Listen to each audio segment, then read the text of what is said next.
Do you know how you are self-sabotaging yourself, bringing your insecurities to the table and taking away from your power and executive presence? Many people do this and they need to stop. In part 2 of this actual live coaching session, you'll hear me coach Penny on how to show up strategically and powerfully for a job interview, which she is lacking direct experience in. Part 1 was released last week, so if you want to hear the whole thing, go and listen to that first. Also, Penny is not her real name, and that's not a real voice. Well, this transcript is from an actual coaching session. We've replaced her voice with an AI voice so that she could be open and vulnerable and still be anonymous. You're hearing what she said, you're just hearing it with a different voice. And you're hearing my unedited recorded voice from the session. And at the end, I have a fun, interesting thing to share with you about the conclusion of her interview and how it all turned out. So stick around to the end of the episode. And I have something fun and interesting to share with you about how her interview turned out. So stick around to the end of the episode. Welcome to Leadership Mindset 2.0. Practical neuroscience and psychology to transform you from a tactical doer into a strategic leader. Here is your host, former social entrepreneur of the year and coach to some of the world's top executives, R. Michael Anderson. Do you have a couple of your questions? You want to practice this with me right now? So the first question is about managing teams. What is your experience? Yeah. I don't know how to answer that question. The question is, what is your experience of managing people and teams? You will have 2 seniors who are delegated line managers to what I am now a rehab manager. How will you engage and motivate them to best support the rehab managers? So I don't have the background experience, which is why I didn't get the last job or why I wasn't a great candidate for it off the bat. My experience of leading a team is very minimal compared to what I'm going to be doing, so I don't really know how to navigate that answer. And also, it is not in my skill set. I think I do naturally motivate other people. I'm on our coaching and mentoring team. I've been on our coaching and mentoring team for about 3 years in the company. So new starters into the company, they work with me. I mean, not to your level, but I coach them and I mentor them. But normally just into the job. And I feel like my general feedback is that I'm a positive influence and that they all like working with me. I feel that I just naturally do that. So I don't know how to formulate a response of this is my experience and this is how I'm going to motivate people.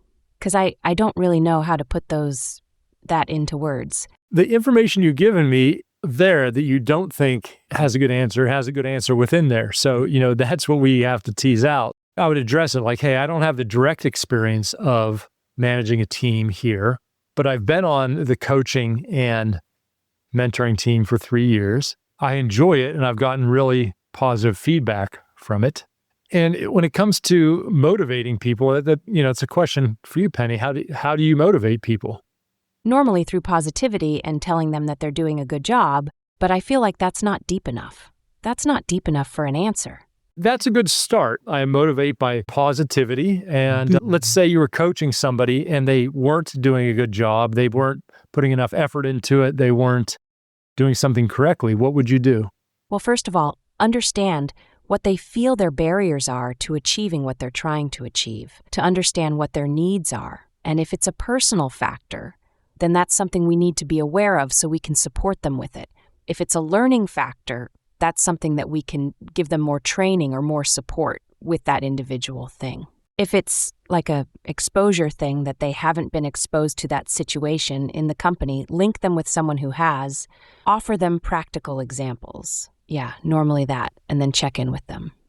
You just gave a great answer to that. Find out why. Maybe it's this, maybe it's that, and give them the support they need. One thing you want to really also highlight is to be clear about what their role and their expectations are, and what you and the company and the team expects from them. See if there's any misalignment of what they say that they can deliver and cover those gaps. What you do and what the people that are going to be doing that do, have a real effect on other people. So, they need to make sure that they understand. And that's probably why you're really good at your job, because they understand the impact of doing a good job or not doing a good job has on people's lives. Yes. What about your presentation? What do they say they want for presentation? So the presentation, the topic is opportunity and challenges that you see in the South region in the role of regional manager to drive performance improvement and growth of the business? So remember, driving performance and growth are two really important things. So a lot of times when you're coming from a bit of a doer role into more of a leadership and strategic, sometimes we need to make sure that how you talk about things is in a strategic context. So you probably, again, know everything you need to know. You just have to remember their job is to drive performance and grow sales. And you have enough knowledge of everything else going on. You just need to make sure you frame things into how that will achieve growth and performance. Yeah, I've been in presentations and it's been death by PowerPoint, and the slides have got so much writing on it, you can't read it from the back of the room because it's so small. So I have tried to keep it very one word. So I'm going to bump that up with talking. That's why I've got my flashcard. So I've written that all out in practice. I need to put that on the flashcards. So I feel like I've just bought the flashcards this morning. So I think that I'm going to spend some time doing that today, and then this evening concentrate on the questions. Well, do you want to throw a couple out, and I'll make sure that we're putting a strategic bent on them around the presentation? It's 10 slides. The first one is the title page, and the last two are just thank you and questions. I've started with where we are right now. So our strengths are we're diversely skilled, because I'm covering London and the whole South, including part of Wales. Like, my area is huge. We've got the capacity to take on loads of work. But the difficulties are in SLA compliance, mixed caseload capacity. Like, if I've got a brain injury over in Wales, but my brain injury person is not in that catchment area, so pressure on resource allocation.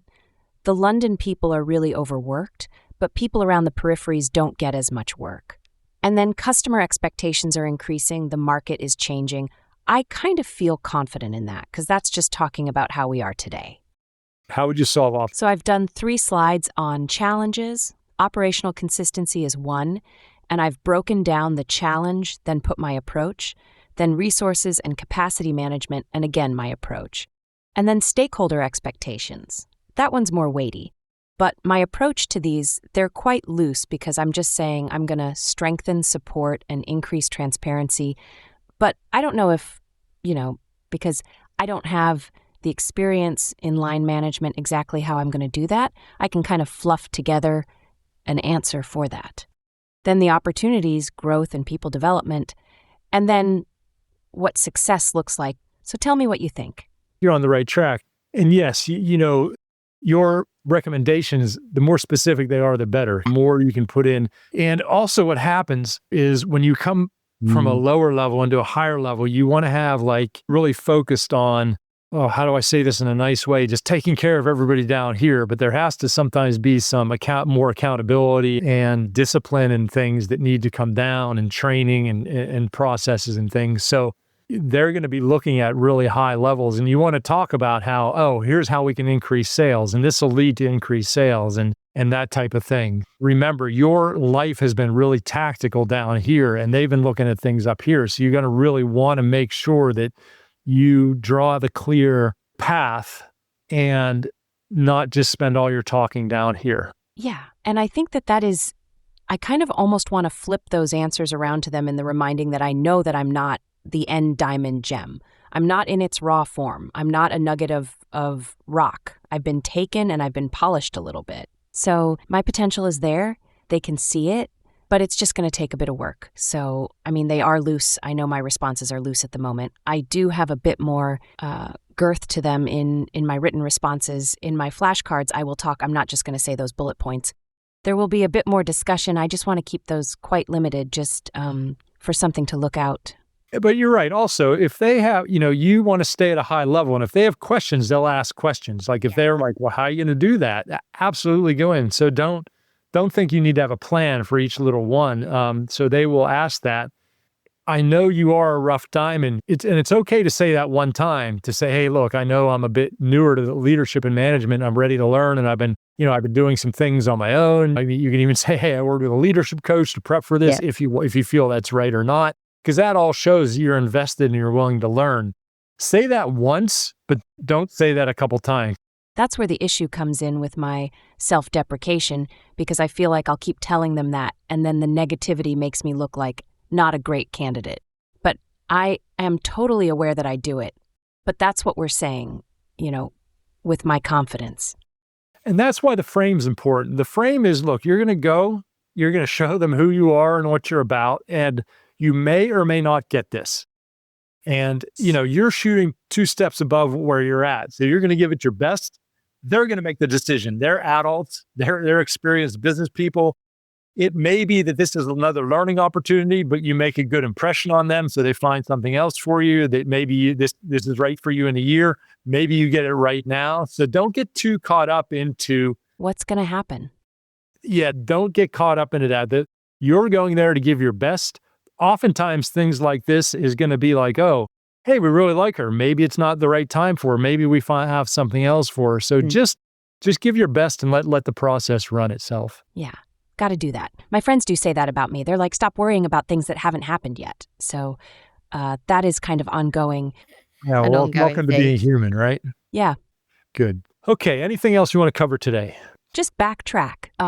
There might be just something, I feel like one of the questions that they are going to ask me that I haven't prepared, that they haven't sent already. I think that they are going to ask me, how are you going to manage moving from a member of the team to leading the team? Or how do you feel like that's going to feel?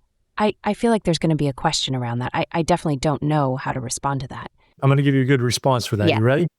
Say, first of all, it's great if you validate the question. So it's like, that's a great question. And I've thought about that.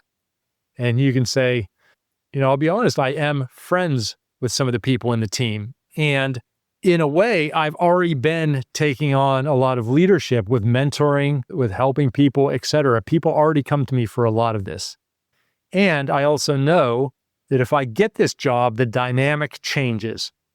And I need to be somebody who holds them accountable, who helps coach them in the proper behavior.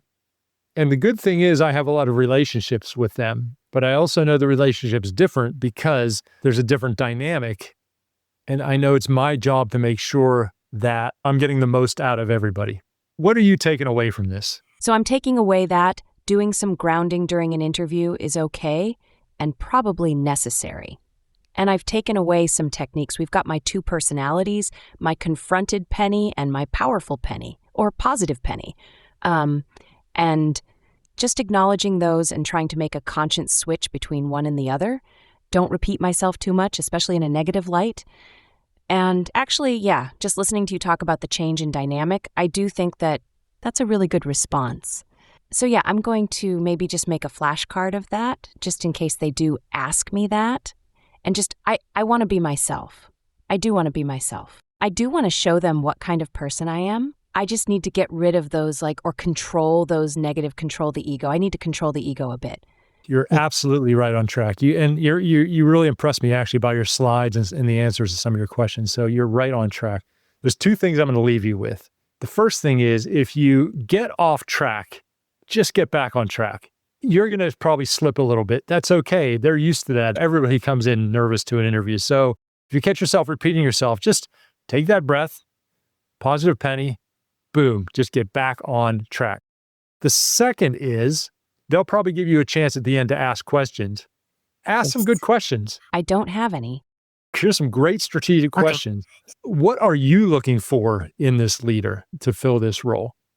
What do you think are going to be the biggest challenges? Because this is a brand new role to the company. So that's a good one. You can ask, what are the major initiatives this person's going to have to take on? Because when you ask questions like this, they're like, okay, you're thinking about this from a high level. What are your concerns from the leadership standpoint about whoever fills this role? Okay, that's good. You need to have strong questions at the end, and I never have any, and I always forget.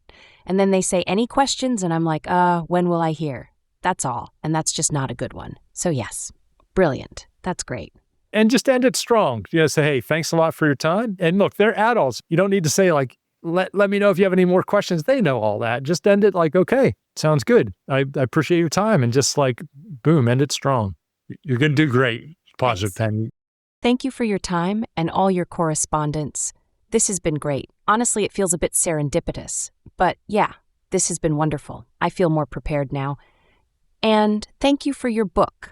Honestly, one of the people who's interviewing me said to listen to it, so I have... Good luck. Good luck. All right, that was a session with Penny. I want to give a big thanks to her for playing full out on the whole thing. She was open, vulnerable, and showed up ready to learn and grow. Now for you, dear leader. At the end of every episode, I give you one thing to work on. And today, that is, how do you self-sabotage yourself? Like Penny, maybe you misuse or overuse humor, or you bring up your weaknesses over and over, or when you don't know something or want to appear smart, you ramble at the mouth.